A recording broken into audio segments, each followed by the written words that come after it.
আর আহলিয়া আমার বিবি, আমি যখন বিয়ে করছি উনি তো আমার শ্বশুর হলো আবার আর্মি অফিসার। তো বিয়ের পরে যখন আমাদের বাড়িতে আসলো, এসে দেখে সব হাফেজ। উনি তো কিছুদিন স্কুলে পড়াশোনা করে আসছিলেন, এসে দেখে বাসার সব হাফেজ। এখন এত হাফেজের ভিতরে থেকে নিজেকে সে খুব অসহায় মনে করতেছে। পরে সে নিজে হেফজ শুরু করলো, তারপরে সন্তান গর্ভে ধারণ করলো, সন্তান লালন পালন করলো, এর ভিতর দিয়ে সে নিজে কোরআনের হাফেজ হয়ে গেল। প্রতি বছর যখন রমজান আসে, আমাদের বাসার প্রত্যেক ঘরে তারাবিহের নামাজ আদায় করে মেয়েরা, এবং প্রত্যেকটা রুমে রুমে কোরআনের খতম হয়। আপনাদের তো এক পুরা মহল্লা মিলে মসজিদে এক খতম হয়, আমাদের প্রত্যেক ঘরে ঘরে না মিয়া, প্রত্যেক রুমে রুমে কোরআনের খতম হয়। আমার রুমে আমার 2 ছেলে হাফেজ, ওদেরকে নিয়ে আমি এক রুমে খতম পড়ি, আমার মিসেস হাফেজা উনি আরেক রুমে খতম পড়েন। আমার পাশের ফ্ল্যাটে মাহফুজুল হক সাহেব আমার বড় ভাই, ওনার 3 মেয়ে হাফেজা, ওনার বিবি হাফেজা, 4 জন, ওনার রুম হলো 3টা, পরে এক রুমে ডবল জামাত পড়তে হয়। অর্থাৎ প্রত্যেক রুমে রুমে শুধু খতম না, এক রুমে ডবল খতম হয়। শেখুল হাদিস রহমতুল্লাহ আলাইহি আমার আব্বা জানে বাগান সাজায়। আপনাদেরকে গল্প কেন বলতেছি? গল্প এজন্য বলতেছি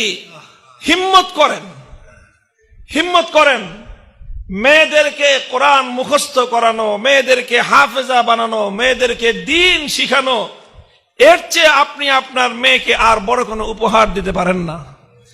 আপনি আপনার মেয়েকে যদি হাফেজা বানায় দেন, লক্ষ কোটি টাকার এই ফ্ল্যাট প্লট আর বিশাল বিশাল সম্পদ দেওয়ার চেয়ে আপনি তাকে বড় সম্পদশালী বানায় দিলেন।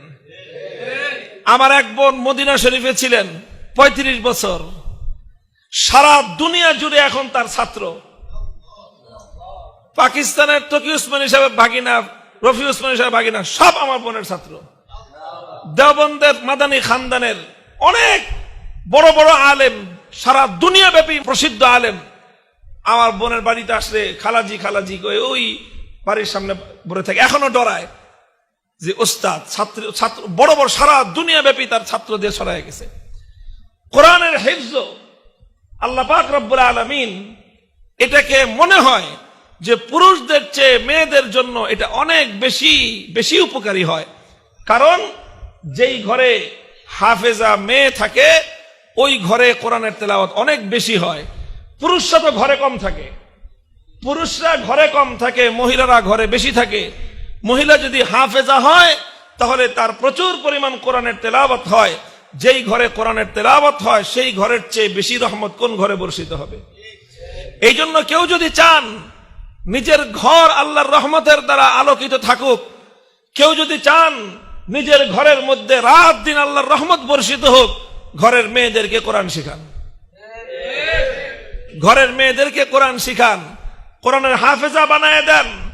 দুনিয়ার অনেক বড় বড় ডিগ্রি অর্জন করে একটা মেয়ে যেই পর্যন্ত পৌঁছতে পারবে, এক মেয়ে কোরআনের হিফজের বদৌলতে ইনশাআল্লাহ দুনিয়া এবং আখিরাতে তার চেয়ে অনেক বেশি অগ্রসর হতে পারবে।